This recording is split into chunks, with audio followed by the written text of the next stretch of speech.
you talked about the need for a more holistic approach to assessing your manager. By holistic, you mean looking at factors other than risk, return, and portfolio construction.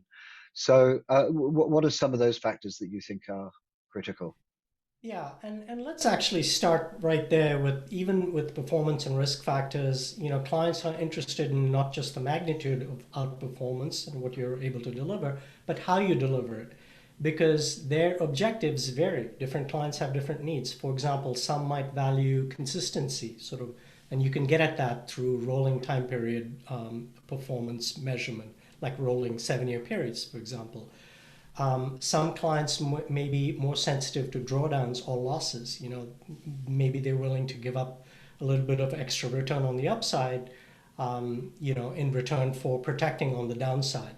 Again, so those are different objectives, or overall level of volatility that they're willing to tolerate, or income requirements. For example, different clients have different needs for yield or income.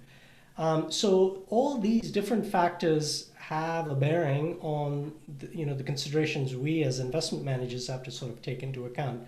So and you might put together or do things a little bit differently in different portfolios relative to those objectives. So when we see sort of superficial reporting or over measuring performance over short periods, or even saying you know X number of funds underperformed the S&P 500 over 6 months and so on, we feel that doesn't really sort of recognize the differences in objectives, and reflect the reality of what clients are looking for.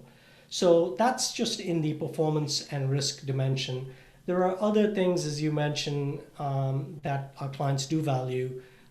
So, for example, if some clients actually appreciate the non-reliance on factor exposures, or they want diversified sources of outperformance, so away from the benchmark. So they want manager to do well perhaps on the when an index or a certain factor like value or momentum is not doing well.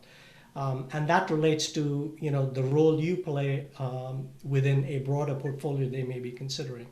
So managers who can demonstrate that skill, that's a special sort of value add.